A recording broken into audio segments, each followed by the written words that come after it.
રાજકોટ મહાનગરપાલિકાના ward number 13 માં આવેલ ખોડિયારનગર શેરી નંબર 1, 2 અને 3 માં ત્યાંના રહેવાસીઓ દ્વારા છેલ્લા 5 વર્ષ થયા અને ફરિયાદ કરવા છતાં પણ રોડ, રસ્તા અને ગટરના જે પ્રશ્નો છે તે મૂળભૂત પ્રશ્નો તેનો નિકાલ થતો નથી।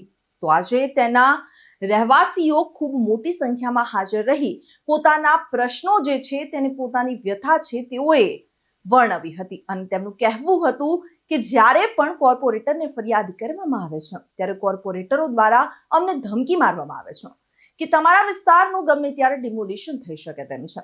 તો અમે ડિમોલિશન થયા પછી આ રોડ, રસ્તા, ભૂગર્ભ ગટરના કામ કરીશું। સાથે સાથે ત્યાંના રહેવાસીઓ એક વાત પણ કરી રહ્યા છે કે હવે જો શાસક પક્ષ મહાનગરપાલિકામાં છે તે કામ નહીં કરે તો વિસાવદરવાળી અહીંયા રાજકોટમાં પણ કરવામાં આવશે। તો આ વાતથી એક વાત સાબિત થાય છે કે લોકોમાં જાગૃતતા આવે છે અને જ્યારથી પણ વિસાવદરમાં ભાજપ આવ્યું છે ત્યારથી લોકોમાં એક ટ્રેન્ડ બનતો જાય છે કે અમે વિસાવદરવાળી કરીશું।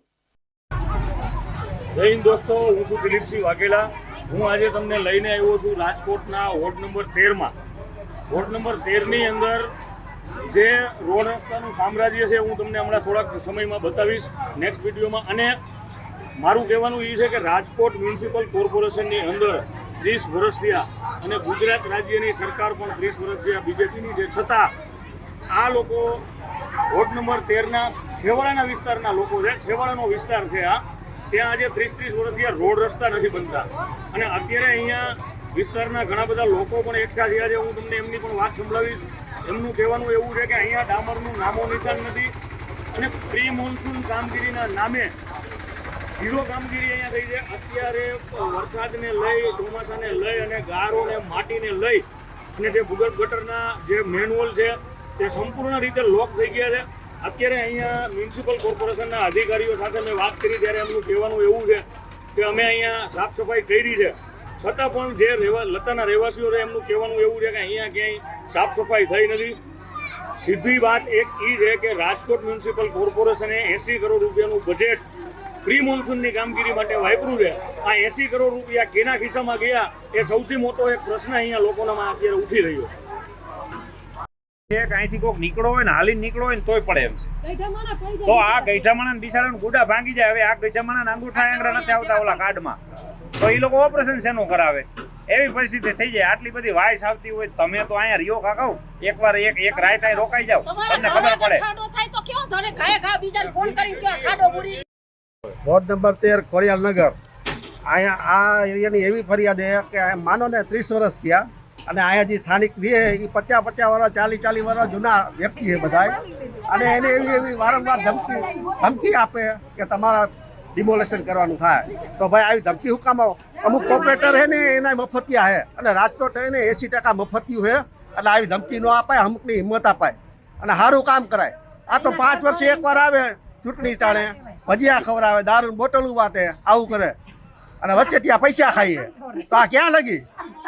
પબ્લિક જાગૃત થાય તો એટલે હવે વિસાવદરવાળી થાય હો।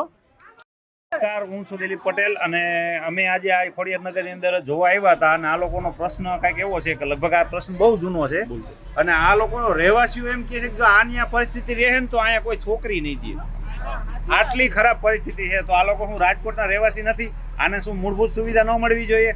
આપણો જે પ્રશ્ન છે એ અલગ છે કે ભાઈ રાજકોટમાં કાંઈ પ્રશ્ન છે, અહીંયા આ લોકોની રજીસ્ટર સીડા નથી, આ નથી, તે નથી, પણ એક નાગરિક તરીકે એની જે કોર્પોરેશનને આપવી પડે, કાંઈ રાજકોટના નાગરિકો છે એને લાઇટ, પાણી ને ગટર એક એ સામાન્ય સુવિધા, તો તમારે એને સામાન્ય સુવિધા આપવી પડે, એ તમારી પ્રાથમિક ફરજ છે। શું આ લોકો વેરો નથી ભરતા?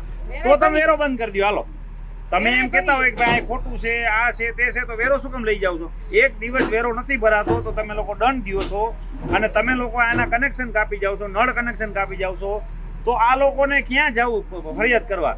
આજે તમે જોવો ચોમાસાની હાલત એવી છે। હાલો બોલો। એ ભાઈ, અમારે આ શેરીમાં ગારો તમે જો તો અમારે 12 મહિના થયા, ચોમાસું પોર અમે ગયા તા હરિવાલાની ઘરે, કોઈ અમને જવાબ ન દીધો, આખો રોડ બંધ કરીને અમે અહીંયા બેઠા હતા। તો અમને એમ કીધું કે આવશું, ટ્રેક્ટર ભરી અને જીસીબી થી બધો ગારો લઈ ગયા અને હજી આ પાછા ઓણ અમે બધી બાઈ ઓલા બુધવારે ગયું તોય કોઈ જવાબ નથી દેતા. હવે અમે શું કરી બોલો, તમે કયો એમ કરી. ગટરનો શું પ્રશ્ન છે બેન? ગટર અમારી 12 મહિને દરજ ઉભરાય છે, એક કાતરા ગટર ઉભરાય છે, કુંડી કાઢવાનું કઈ તોય નથી આવતા. એમ કે આ જીસીબી તમે ઘરનું ખરીદી લીધું એવું અમને બોલે. બોલો કેટલી વાર ફરિયાદ કરી? અમે 12 મહિનામાં 10 વાર જાય તો એમને જવાબ નથી દેતા. તમે કઈ કહેતા હતા માસી? બોલો માજી. જો અમારા અહીંયા રોડ ઉભરાય છે, છોકરા માંદા અમે પડે છે છોકરા અમારા. માંદા પડે, અમે છોકરાને ખંભે લઈને નિશાળે મૂકવા જઈએ છે. હા, સાચી વાત છે. હા, બોલો ને અમે માજી. ગઈઢા માણસ હાલી શકીએ, છોકરા આમ કાચમાં લઈએ. બીજા અહીંયા સ્થાનિકો છે, બોલો. બોલતું હોય એમ ના. Ward number 13 corporator Shri Surendrasinh વાળા બરોબર અહીંયા વારંવાર ફોન કરવા છતાં કોઈ પણ અહીંયા હાજર થતું નથી અને 12 મહિનાથી એમ જ કહે છે દિવાળી આવશે ત્યારે તમારું કામ કરી દેશું. હજી પણ અહીંયા કામના નામે કાંઈ નથી બરોબર.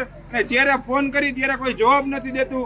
5-5 કલાક સુધી જાહેર જનતાની અહીંયા ઊભું રહેવાનું અને કાંઈ પણ કામ થતા નથી. અને સુરેન્દ્રસિંહ વાળાને ફોન કરતા એવો જવાબ આપ્યો કે એને તમે જીસીબી કે તમે બધા અહીંયા જે સાધન સામગ્રીઓ આવે તમે ઘરના ખરીદી લીધા છે તો જાહેર જનતાને શું હેરાન જ થાય રાખવાનું છે દર વખતે? જો અહીંયા રોડ નહીં થાય તો વોર્ડ નંબર 13માં જઈ અને ખોડિયાલનગર શેરી નંબર 1 તમામ રસ્તાઓ બંધ કરશે અને આંદોલન ઉપર ઉતરશે. ને જો રોડનું તો પણ નિરાકરણ નહીં આવે તો વિસાવદરની ગોળે અમારે પક્ષ પલટો કરવાનો વારો આવશે.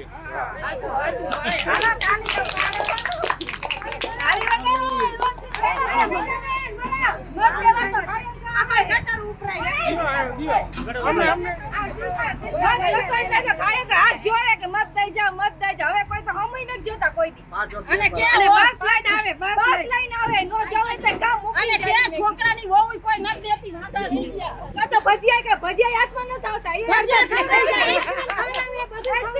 આઈસ્ક્રીમ તો ઈ બધાય ખાઈ જાય બે બે ઘર ભરે હે, એના ઘર ભરે, બાકી કાંઈ અમને દેતા નથી. આજે તો એમ કે મકાન પડી જાય ભાઈ, છોકરાની વહુ મકાન પડી જવાના ધમકી મારે કે મકાન પડશે, જરા કટાશે. તમે બધા પીણા પટ્ટામાં આવો છો એમ જ અમને કહે.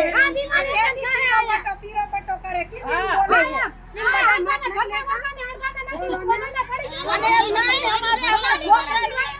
અને એમ નહીં, અમારા છોકરાને જોવા આવે તો બધા શેરી જોઈને ના પાડી દે, છોકરો જોઈને ના નથી પાડતા.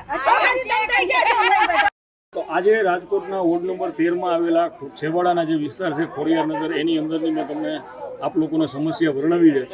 બીજા નેક્સ્ટ ટાઈમ વિડીયોમાં હું તમને લઈ જઈશ બીજા વિસ્તારમાં, રાજકોટના કોઈ પણ વિસ્તારમાં જે પણ સમસ્યા હોય તે અમને જણાવજો. રિપોર્ટર દિલીપસિંહ વાઘેલા સાથે ચક્રવાત ન્યૂઝ, રાજકોટ.